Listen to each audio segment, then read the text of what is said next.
Swayam Prabha. Digital India. Educated India.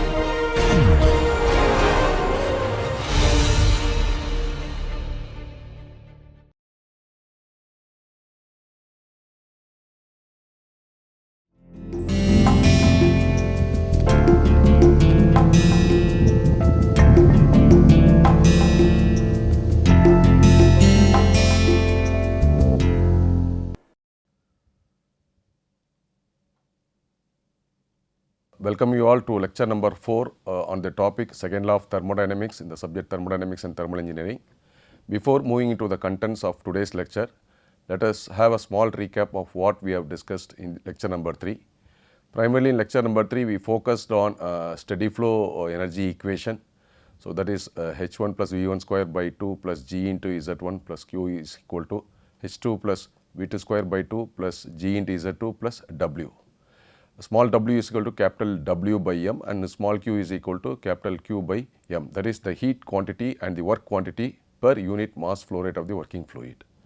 And we had applied this steady flow energy equation to some of the practical devices like nozzle, turbine, compressor, and we have solved a numerical questions. Of course, this can be applied for other engineering devices as well, like heat exchangers, throttling device, etc.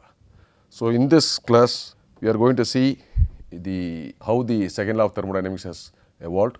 There are primarily two statements pertaining to second law of thermodynamics. One is Kelvin-Planck statement and another one is Clausius statement. If you look at the laws of thermodynamics, the 0th law, which was invented after the first law and the second law of thermodynamics, it gives a measure of temperature related to temperature measurement. The first law speaks about the energy, the law of conservation of energy. Let us see what the second law of thermodynamics is focused on. The contents of my presentation for lecture number 4 are thermal energy reservoir, heat and work, heat engine, Kelvin-Planck statement, refrigerator and heat pump. Then we will define Clausius statement of second law of thermodynamics. Then we will have some solved examples pertaining to these topics. What do you mean by a thermal energy reservoir? Thermal energy reservoir is a space or a region which can provide large quantity of heat to a device, and at the same time it can also absorb large quantity of heat. So it is like a source which provides huge quantity of heat and a sink which can absorb large quantity of heat. So that is what a thermal energy reservoir is about. So usually such bodies, these thermal energy, they have high heat capacity. Typically examples are atmospheric air, water from the ocean or river or pond, etc. Let us give a small example in this one. Suppose if we take a thermal power plant, in the thermal power plant the condensers are water cooled. So a pump is used to provide the water for cooling the condenser. So the water is taken from the thermal energy reservoir. The water is cooled from the cooling tower. It is applied to the condenser where it removes the heat of condensation. So the water becomes slightly, its temperature increases, and again it goes back to the cooling tower where it is cooled and further recirculated again. In case of a air conditioner, let us take a split AC or a window AC where the condenser is cooled by air. So the heat rejected during the phase change process of condensation from vapor, refrigerant vapor to liquid, that heat is removed by the air. It is of course there is not much accessories are required when it comes to air cooling. The components of a air cooled systems are very simple compared to a water cooled system. Of course, water cooled system, it require a pump for supplying the water, then again a return one. So it has again that water has to be cooled by the evaporative cooling or whatever the concept is there. So it has to be again circulated. So the maintenance problems, the maintenance cost and the issues are also there, especially if the quality of water is not good. And mostly for cooling purposes, the water which are used it contains salt. So there is a problem of additional maintenance cost associated with such type of cooling. So this is the source. This is a schematic of a source and a sink. So as I mentioned a little ago, it is a reservoir, it is a body which provides large quantity of heat. It will keep on providing large quantity of heat. It is like an infinite heat capacity. Similarly, sink is a one which can absorb huge quantity of heat. It could be of infinite capacity. Let us see the conversion of heat into work. Conversion of work into heat is possible, 100% it is possible. 100% conversion of heat into work, it is not possible. However, partial amount of heat can be converted into work. With this background, let us define what is a heat engine. It is a device which converts portion of the heat supplied to it into useful work and rejects the remaining portion of the heat to the sink. The heat engine receives heat from the source. Some portion of the heat is converted into useful work, and whatever the portion which is not converted, that is rejected to the sink. So, the working fluid is used. There is a working fluid involved in this one, to which heat is supplied and to which the heat is also, from which the heat is also transferred. Example is a steam power plant, which consists of the major components are boiler, turbine, condenser and feed water pump. This is the schematic of a typical heat engine. So, as you see, this is a thermal energy reservoir, this is one thermal energy reservoir.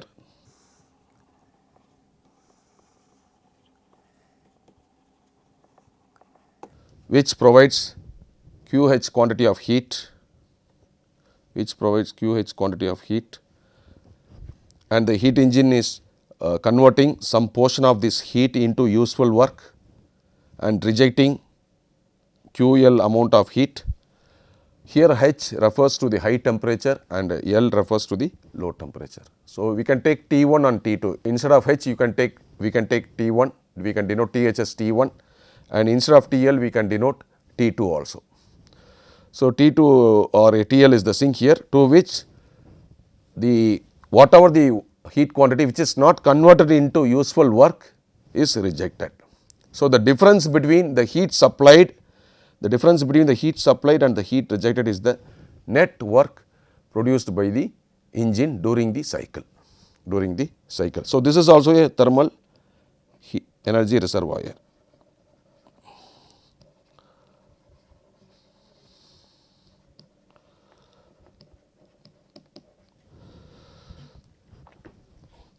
So, the heat that could be rejected, it could be air or water. So, normally these two are because these two are available in plenty, easily available. Of course, there are places where water scarcity are there, but when we compare air and water, air is available in plenty and easily available everywhere. There may not be a place where there is shortage of air. Even water is also available, maybe in very few places the scarcity will be there, that is it. So, here if you see, the output produced by the engine is QH heat supplied from the source, that is the thermal energy reservoir source, minus heat rejected to the sink, that is to TL. So, that is QH minus QL is the W net.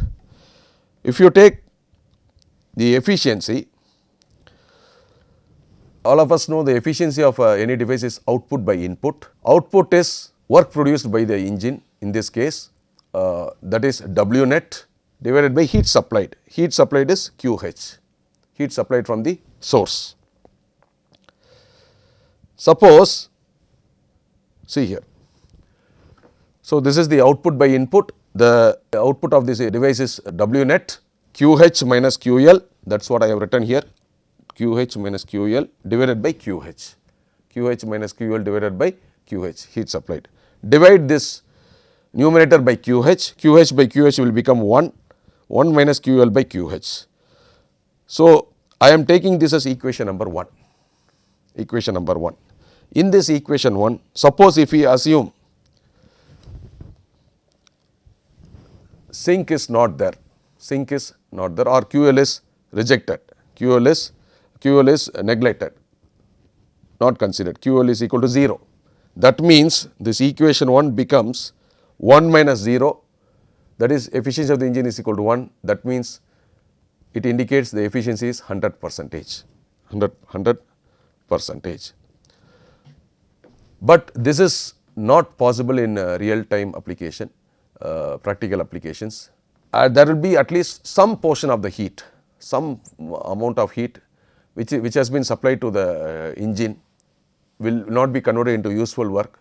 That portion of the heat will be rejected to a sink, So even in an ideal case, such a engine operating between a high temperature source and a low temperature sink, it is not possible to be in a condition at which there is no heat rejected to the sink. So even under ideal, heat engine will reject some amount of heat to the low temperature. This limitation, this forms the basis for the second law of thermodynamics, especially the Kelvin-Planck statement of the second law of thermodynamics. So this is the very important. This limitation forms the basis for Kelvin-Planck statement of second law of thermodynamics. What does it states? The Kelvin-Planck statement of second law of thermodynamics states that it is impossible for any device, for an engine which is operating between a high temperature source and a low temperature sink, to produce net work in a cycle, in a thermodynamic cycle, if it exchanges heat with only one thermal energy reservoir. That means,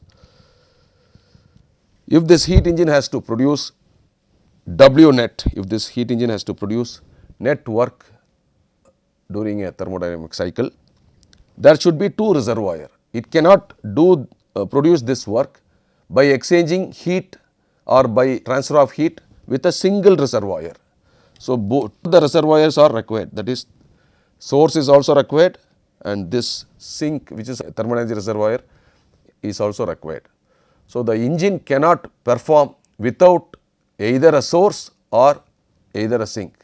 Both the source and the sink has to be available for the engine to perform, to convert some portion of heat energy into work. So that is. It says that it is impossible for any engine to produce work in a cycle by receiving heat from a single heat reservoir. That means it cannot operate without the presence of a thermal energy reservoir sink. With source only, it is not possible to produce net work in a cycle. So this is the Kelvin-Planck statement of the second law of thermodynamics. Now let us see the basis for defining the Clausius statement of second law of thermodynamics. There are two statements of second law of thermodynamics. One is Kelvin-Planck statement, another one is Clausius statement.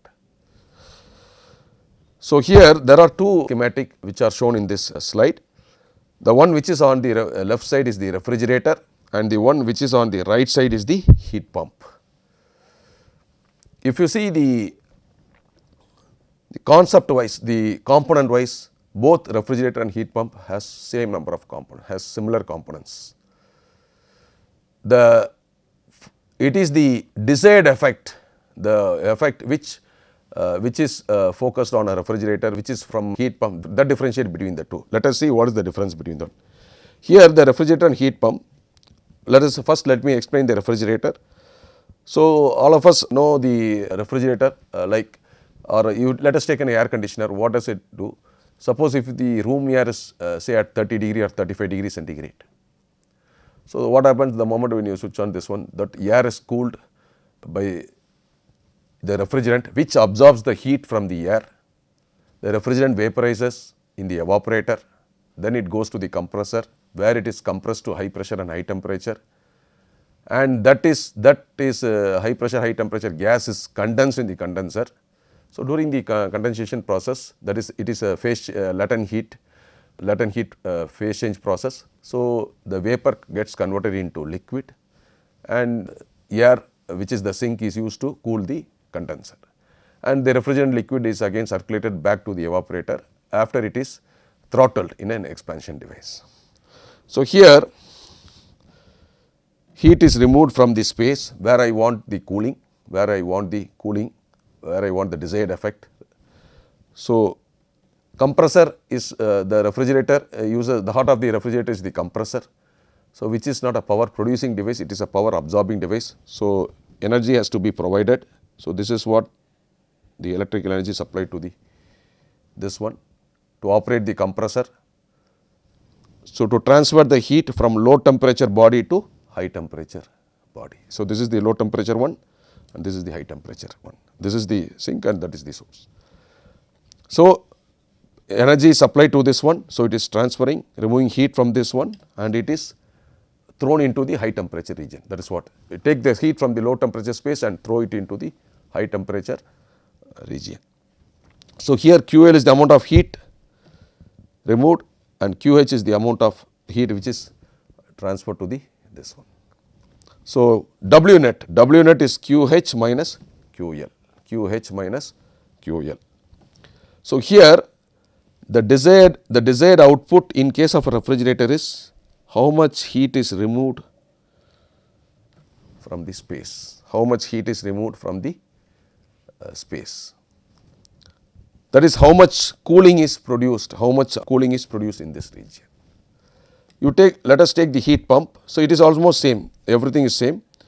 Here in case of heat pump, the same thing, W net is equal to QH minus QL, amount of heat removed, same thing, and it has been, heat is removed from the low temperature heat to high temperature. Of course, this is the energy supplied, this is the energy supplied. Without supplying this energy, it is not possible to transfer heat from a low temperature region to a high temperature region. As we all know, always heat flows from high temperature to low temperature naturally. It is like water flowing from high pressure to low pressure. Similarly, for heat transfer, heat flow to take place, there should be a delta T, high temperature and low temperature. So, in case of heat pump, the desired effect is this one. How much heat has been rejected to this thermal energy reservoir, So, in case of refrigerator, this is the desired effect. I have shown with the dotted line. In case of a heat pump, the desired effect is. Now, with this background, let us define the coefficient of performance. It is the term which is used to evaluate the performance of a refrigerator and a heat pump. That normally we do not use the term efficiency. Efficiency is used for engines and other devices. So, COP is the term which is used for a refrigerator or a air conditioner or a heat pump. So, in case of a COP of a refrigerator, the desired output is QL. So, that is what I have written, QL divided by W net, QL divided by the W net. W net is QH minus QL, QH minus QL. So, this is the COP of refrigerator. COP-R represents COP of refrigerator, coefficient of performance of refrigerator, because there are two devices, and COP of HP means COP of heat pump. So, this is heat pump, this is refrigerator. In case of heat pump, the desired effect is QH. In case of heat pump, the desired effect is how much heat has been thrown from the from the low temperature to high temperature. This is my desired effect, not the amount of cooling produced. I am not bothered about the amount of cooling produced here. I am bothered about how much heat is rejected here. So, QH by W net, denominator remains the same, QH divided by QH minus QL. We can show that the COP of heat pump is equal to COP of refrigerator plus 1, COP of refrigerator plus 1. So, like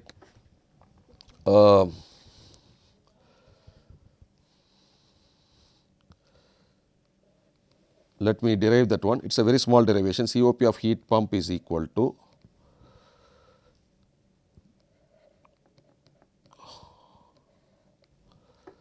QH divided by QH minus QL. The denominator can be written as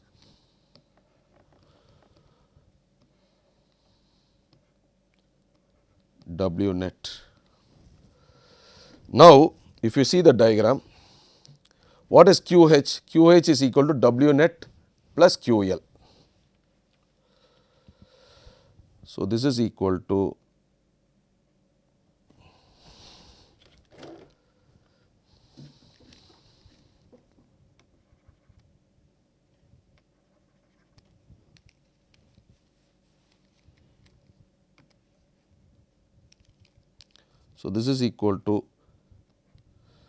QH can be written as QL plus W net divided by W net. So, if you divide this term, you will get 1 plus QL by 1 plus QL by W net. QL by W net is nothing but COP of refrigerator. So, this is equal to 1 plus COP of refrigerator. So, COP of heat pump is equal to COP of, it is a very simple derivation. So, what I have done is, we know the COP of heat pump is equal to QH divided by QH minus QL. The denominator is nothing but W net, that is the net work, that is work done on the system, because power has been supplied, electrical energy is supplied to the compressor. So, it is work is done on the system, not work done by the system. So, QH minus QL is W net. Numerator can be written as QH is nothing but QL plus W net. So, it becomes W net by W net will become 1 plus QL by W net, which is nothing but COP of refrigerator. So, you add to the COP of refrigerator 1, you will get the COP of heat pump. So, with this background, the Clausius statement has been evolved. It states that it is impossible for a device to transfer energy from a low temperature region to a high temperature region without using an external source, without the aid of an external source. It is impossible to consider a device which can transfer heat from a low temperature body to a high temperature body without the aid of an external work. That means, if I want to transfer heat from a low temperature region to a high temperature region without using the electrical energy, in this case the electrical energy is used by the compressor. If the compressor, if in the example which we have seen, for either for a refrigerator or heat pump, if we do not use the electrical energy, if we do not use the compressor, if compressor is not there, then it is not possible to transfer the heat from the low temperature body to high temperature region. So, now let us see some examples, because there are a lot of numericals which are this one. I think 3 or 4 numerical questions are there. Let us see one by one. An internal combustion engine produces 100 kilowatt on the output shaft with a thermal efficiency of 30%. The energy released when the fuel is burnt is 35,000 kilojoule per kg. 35,000, this is nothing but calorific value of the fuel. Determine the heat rejected to the ambient and the rate of fuel consumption. Before solving this problem, let us see what do you mean by calorific value. Calorific, this is nothing but calorific value.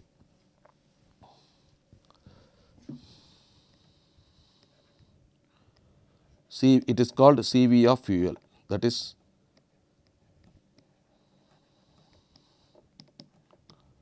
calorific value of fuel. It is the amount of heat liberated when we burn 1 kg of fuel. If you see the SI unit of this calorific value, it is kilojoule per kg. So, denominator is kilogram. So, let us take 1 kg of fuel.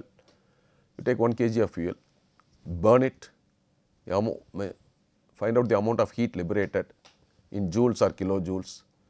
So, that value in terms of kilojoules divided by kg, that is nothing but calorific value. So, the amount of heat liberated when 1 kg of fuel is burnt is called calorific value. Now, it is clearly given an engine is done. So, let us it is operating between a high temperature source and a low temperature sink. QH is the amount of heat supplied, this is the amount of heat supplied, and this is the amount of heat rejected.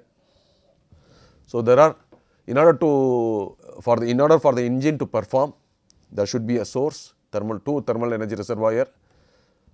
One is the source, another one is the sink. If neither one is not present, that means it violates the second law of thermodynamics, that is the Kelvin-Planck statement of second law of thermodynamics. So, the net work done by the system is the engine here, heat engine is here. So, it is 100 kilowatt. This is given. Efficiency of the engine is given 30%, calorific value is given. So, let us solve this problem. Efficiency of the engine is equal to W net by heat supplied, QH or Q1, QH or Q1. So, now let us draw a diagram.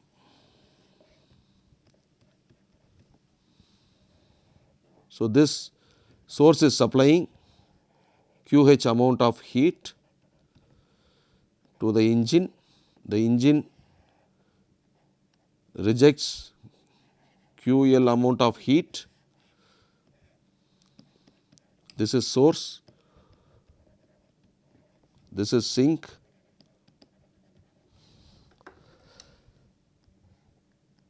so it is a power producing device. So,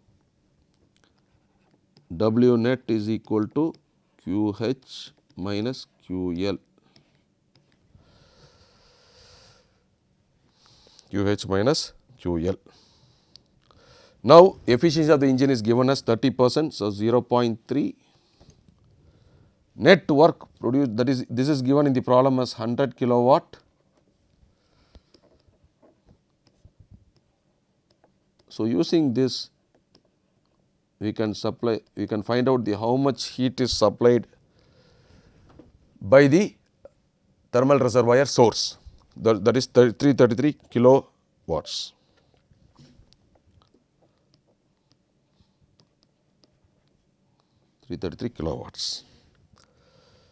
So, determine the amount, we have to find out the amount of heat rejected, we have to determine the heat rejected. Heat rejected is QL. Okay.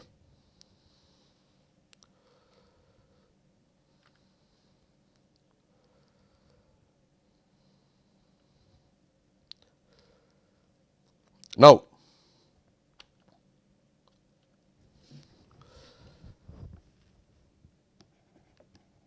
W net is equal to QH minus QL. W net is 100 kilowatt, QH is 33 minus QL. So, from this we can find out how much heat is rejected. QL is equal to 333 minus 100, that is 233 kilowatt. So, this is the amount of heat rejected. So, total heat supplied is 333 kilowatt, out of which the engine is converting the supplied heat into 100 kilowatt. So, the remaining 233 kilowatt has been rejected to the thermal energy reservoir sink. Now, we have to ask to find out the fuel consumption. So, mass load of the fuel is equal to heat supplied divided by calorific value of fuel, calorific value of the fuel. So, here it is given, calorific value of the fuel is given as 35,000 kilojoule per kg. So, this is equal to 333 divided by 35,000. So, this is kilowatts is kilojoules per second. So, if you calculate, we will get 0.095 kg per second. If you see the units, in numerator is kilojoules per second, denominator is kilojoule per kg. So, kilojoule and kilojoule will get cancelled. So, we will get the unit is kilojoule per second, which is the mass flow rate of the fuel. So, we have been asked to find two terms. One is QL, that is the amount of heat rejected to the sink, and another one is the how much fuel is used for 1 second, how much kg of fuel is used for 1 second, that is mass flow rate. So, let us move to the numerical question number 2. The refrigerator in a house receives an electrical input power of 150 watts and it rejects 400 watts to the ambient. So, this is the input power is given as 150 watts and the amount of heat rejected is 400 watts. Find the rate of heat removed from the refrigerated space and the coefficient of the refrigerator. Okay. So, let us see.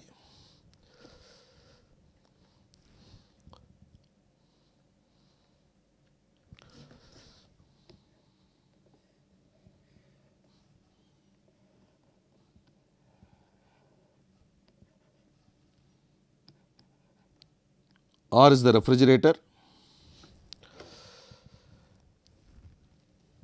which is operating between the source and the sink.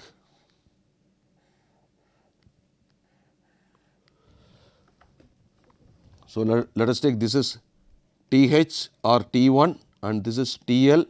So, this will be QL, this is QH, and this is a power absorbing device. So, work is done on the system, not work is done by the system.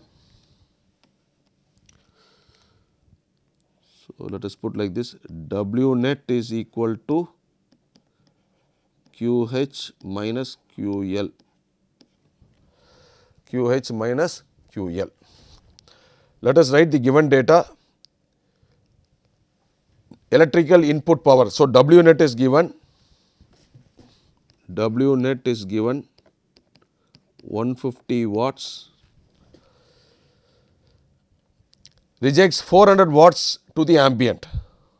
So, this is the heat rejection one. This is the heat rejection. So, QH is given 400 watts. So, you have been asked to find the rate of heat removed from the refrigerator space. Refrigerator space is this region. So, we have to find out what is the value of QL. This is the amount of heat removed from the space. So, this is the refrigerator space. So, the desired effect in a refrigerator is QL, this region, whereas in case of heat pump it is QH. So, let us see. Since W net is given, QH is given, we can find QL.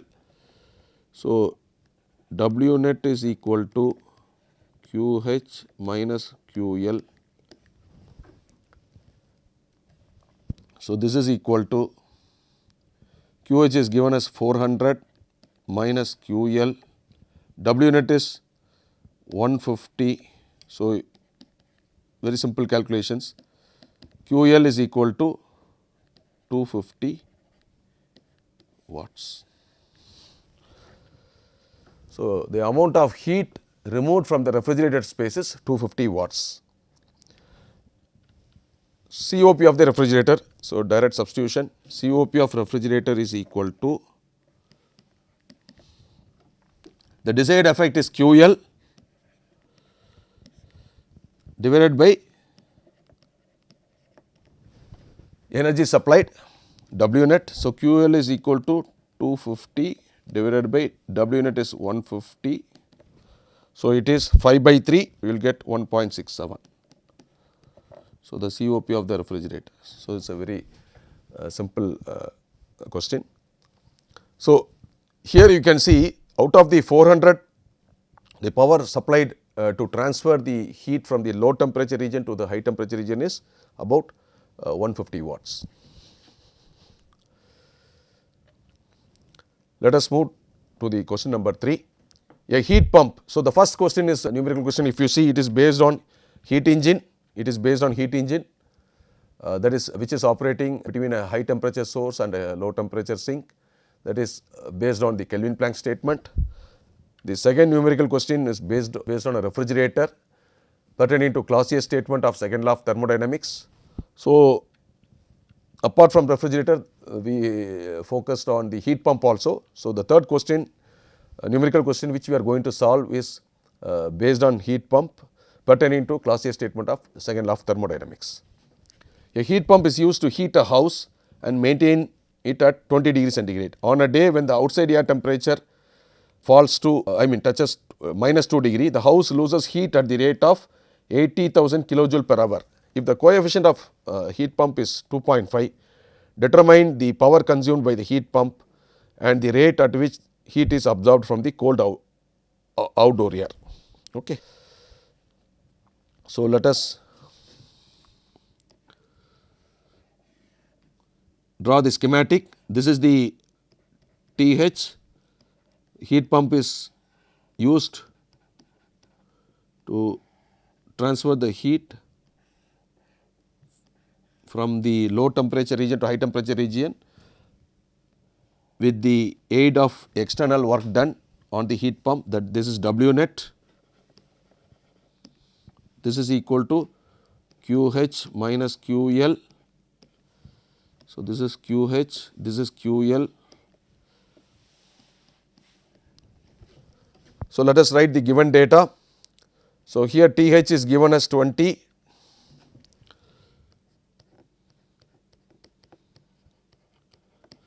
The heat rejected is used to, the heat rejected at this portion is used to heat a house during winter time. So, the source temperature is 20, TL is equal to minus 2 degrees centigrade. It loses heat at the rate of 80,000. The amount of heat rejected is 80,000 kilojoule per hour. So, this is given QH is equal to 80,000 kilojoule per hour. So, divide by 3600, you will get kilojoules per second.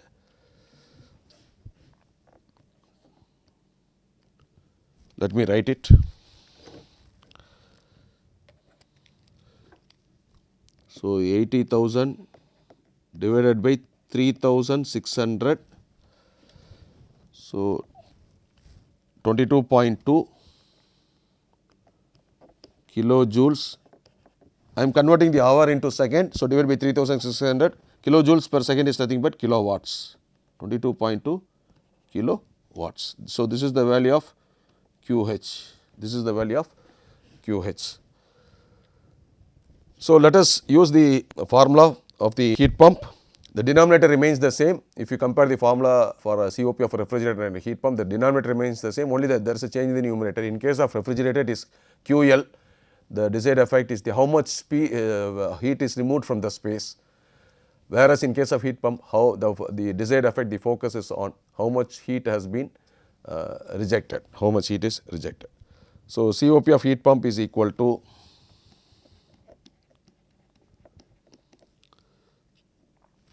the desired effect for a heat pump is this region, this is the desired effect.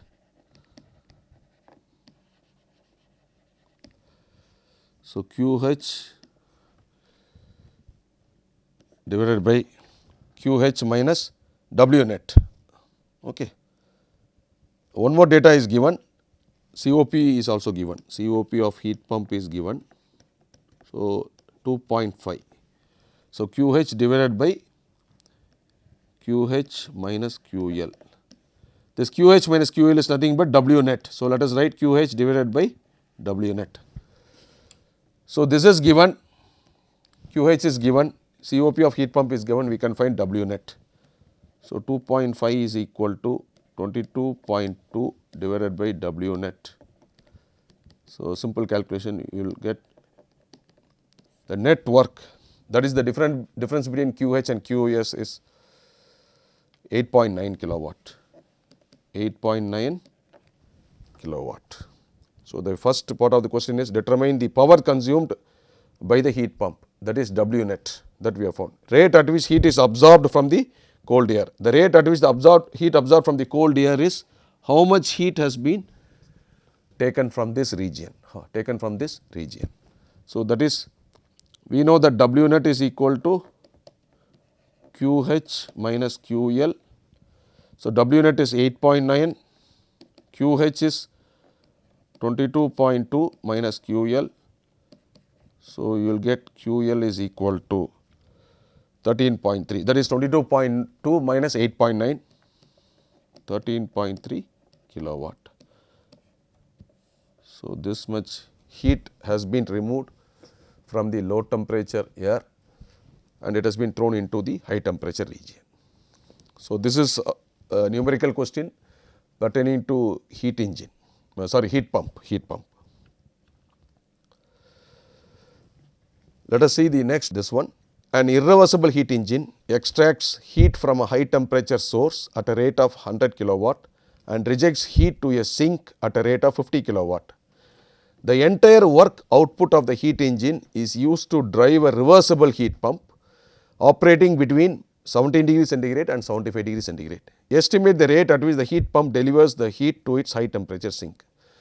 So, if you look at the problem, carefully analyze the problem, there are two devices. One is a heat engine which is operating between a high temperature source and a low temperature sink, that is as per the Kelvin Planck statement, and there the power produced or the work net work done by the system, which is the heat engine, that is used to drive a heat pump, that is used to drive a heat pump. So, it is like an integrated system where the output of the first thermodynamic cycle, it is used to, the power output is used as the input for the next cycle, which is the heat pump, which is a heat pump operating between 75 degrees centigrade and 17 degrees centigrade.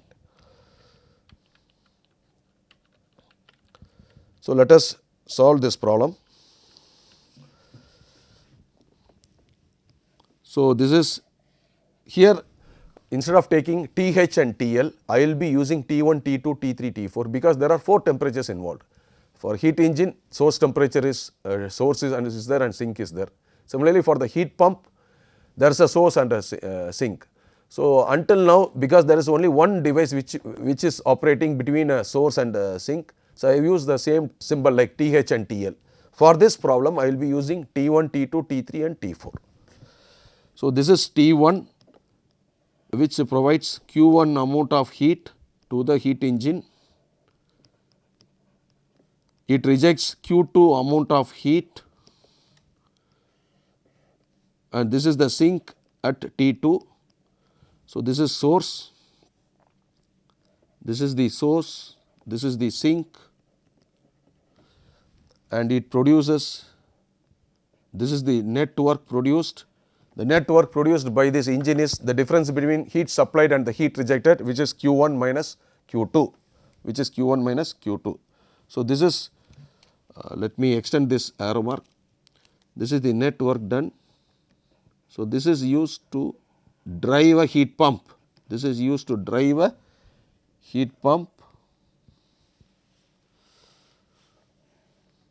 which is operating between T3 and T4. So, this is at 75 degrees centigrade and the sink temperature is 17 degrees centigrade, it is given in the problem, you can see here. Reversible heat pump operating between 17 degrees centigrade and 75 degree centigrade.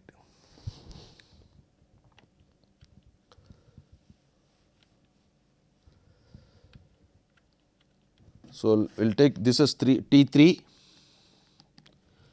So, that means this becomes Q3, this is Q4, this is T4. So, T1 and T2 are the source and sink temperature of the heat engine, which is operating between these two temperature limits, and T3 and T4 are the temperatures of the source and sink for the heat pump, which is operating between these temperatures. So, let us write the given data. It is given heat, the engine receives heat at the rate of 100 kilowatt, at the rate of 100 kilowatt. So, this is given as 100 kilowatt. The engine is receiving heat, so Q1 is equal to 100 kilowatt and rejects heat to a sink at the rate of 50 kilowatt. So, the heat rejected by the engine is Q2, heat rejected by the engine is Q2. So, this is 50. So, Q1 is given, Q2 is given. This is for heat engine, this is for heat engine, and the temperatures of the source and sink for heat pump is given. T3 is 17 degrees centigrade, T4 is 75 degrees centigrade. This is given for heat pump, this is given for heat pump. So, we have to find out the rate at which the heat pump delivers heat to the high temperature sink, That means, we have to find out Q4, how much heat is rejected to the sink, we have to find out this one. So, since Q1 and Q2 is given, we can easily find W net, how much is the work done by the heat engine, how much power is produced, how much is the work done. So, that is equal to Q1 heat supplied minus heat rejected. The difference between heat supplied and heat rejected is the net work. So, this is equal to Q1 100 minus 50. So, that is equal to 50 kilowatt W net. So, this is the power produced by the engine. So, now T4 and T3 are given, T4 and T3 are given, we can write the COP as this one. So, COP of heat pump for a heat pump is equal to, we write Q4 divided by W net, W net. In this case Q4 is divided by W net. Okay. So, this is a reversible heat pump, reversible heat pump. So, it is like a reversible heat engine where the process, where the cycle is reversed. How the cycle is reversed is like we reverse the process, and any reversible device, whether it is a heat engine or a heat pump or a refrigerator, that has got better efficiency than an irreversible device, because the irreversible one has loss of energy, whereas which is not so in case of a reversible device. So, always the reversible devices perform better than an irreversible devices. So, this can be written as in terms of temperature equivalent. So, T4 divided by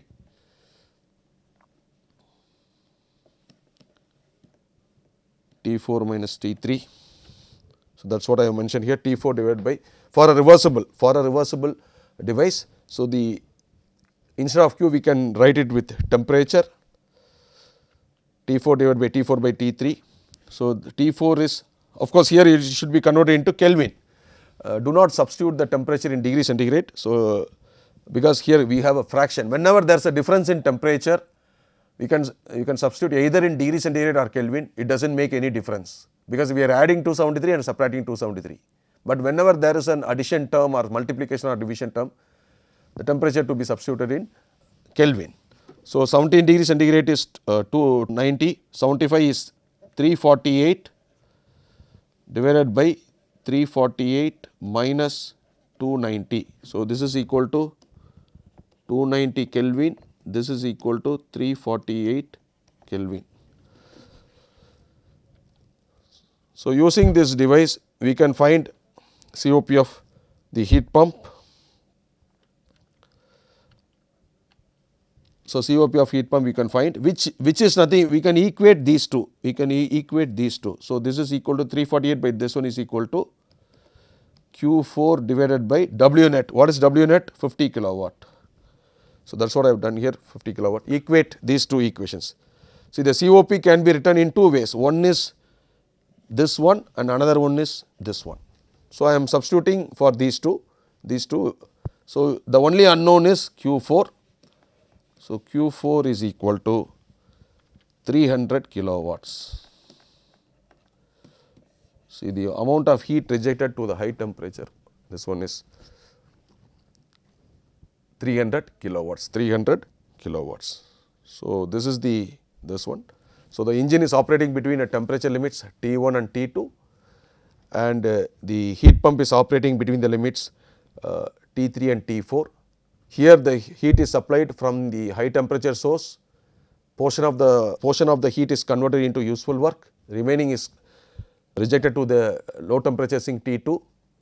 So, which is not violating the Kelvin Planck statement. Both reservoir, that is source and sink, are available when the engine is performing the task.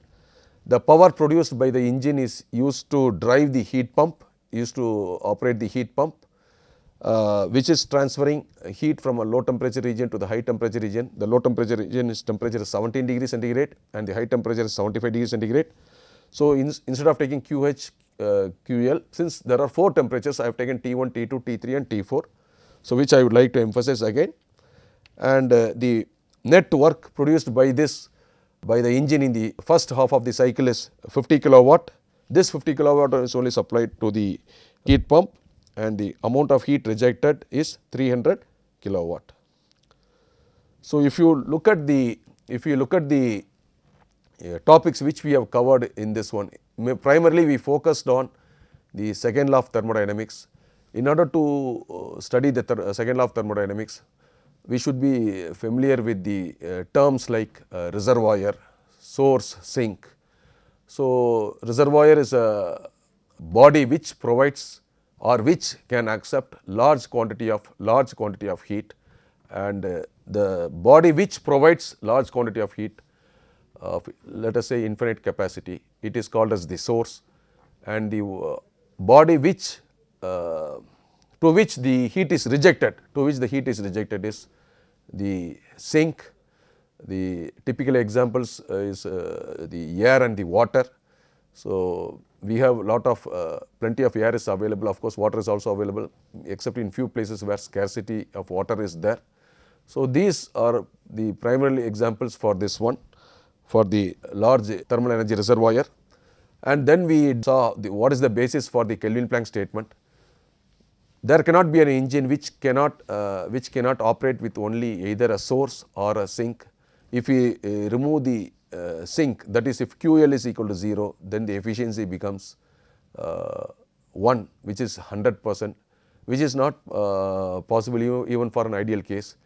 Any device which is operating between a source and a sink will reject some quantity of heat. It may be 10% or 5%, but without heat rejection, entire conversion of heat into work, it is highly difficult one, a challenging one. So, that is that with that basis the Kelvin-Planck statement was formulated. Then if you want to transfer heat from a low temperature region to a high temperature region, it is not possible without the support of an external device. So, the external device in the case of a refrigerator or heat pump is the compressor, which is a power absorbing device. So, it is a device on which work is done. Suppose if we consider compressor as the system, it is the device on which work is done. So, work is done on the system.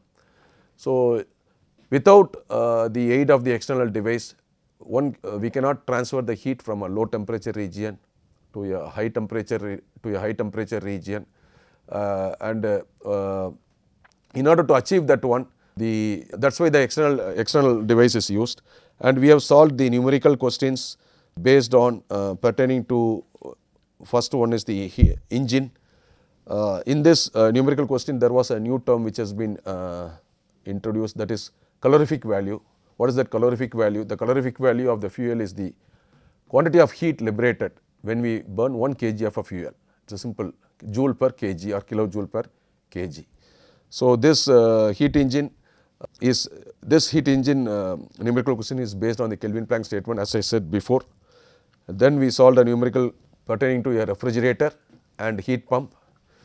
Let me emphasize once again, the difference between refrigerator and heat pump is the desired effect. In case of refrigerator, the desired effect is, the focus is on QL, how much heat has been removed from the space.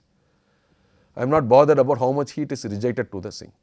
How much heat has been removed from the space, that is the focus, that is the desired effect. Denominator is same in the COP formula for both refrigerator and heat pump. In case of a heat pump, the desired effect is how much QH, how much heat is rejected. So, the denominator remains the same, that is this is W net. So, this is missing in the W net is equal to QH minus QL. And then we solved one numerical question in which both an engine is operating between a source temperature T1 and a sink temperature T2. The power produced by the engine is supplied to a heat pump which is operating between temperature T3 and T4, that is 17 degrees centigrade and 75 degrees centigrade, and we have seen how much heat has been rejected to the sink. So, this is about the lecture number 4. Thank you.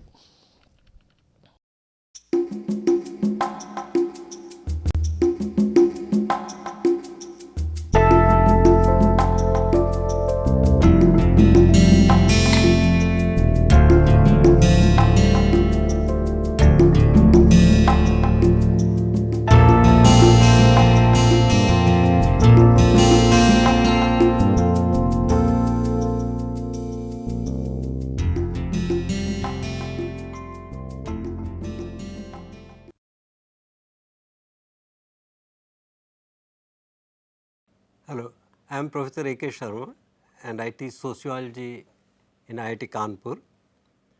I am taking up a question, what is world population crisis? World population crisis refers to explosive growth of population which occurred during 1950s and 1960s. For millions of years, some people estimate that perhaps man appeared on this planet Earth 5 lakhs years ago.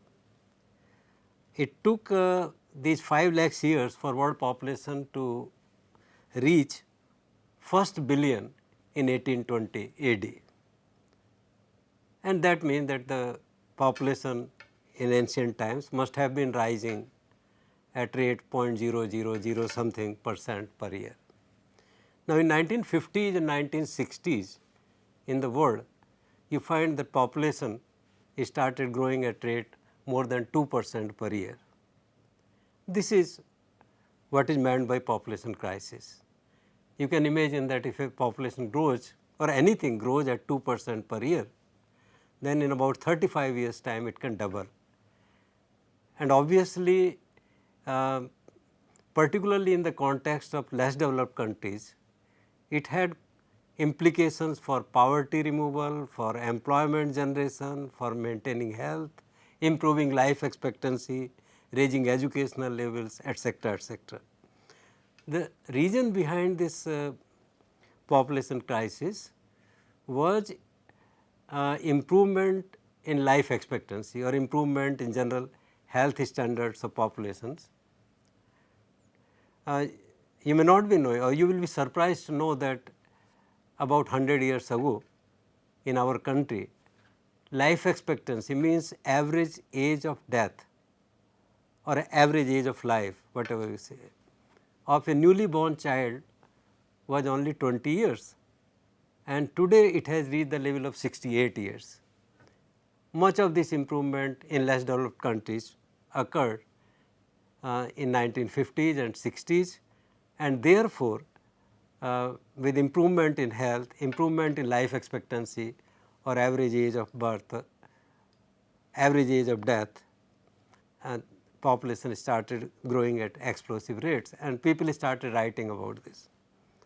This is population explosion, or this is population crisis. And now one can say that the period of peak growth rate is over, and from 1971 onwards in the world as well as in our country, growth rate of population has started declining. Now, in India, you may like to know what is the current growth rate of India's population. Currently, India's population is growing at 1.5% per year, and the reason is that after sudden or unexpected improvement in health conditions in 50s and 60s, which led to population crisis, we find that today average number of children has also started coming down. So, there was a time when average number of children per woman was around 11 or 12, now it has come down to 2.5, and therefore, the growth rate of India's population has come down to 1.5%, and we can hope that in the future, means in the coming decades, even if nothing changes on the front of fertility or number of children, India's growth rate of population will decrease further and eventually come to a zero level, as said by the 11th 5-year plan of India. And now the major cause of high growth rate of population is not high fertility, but the age distribution of population. So, we have a high percentage of population at the younger ages, and that is the cause of high rate of growth of population. Eventually, when population of India will also age like population of other developed countries, our growth rate will start falling. Thank you. Now, we will meet in the future.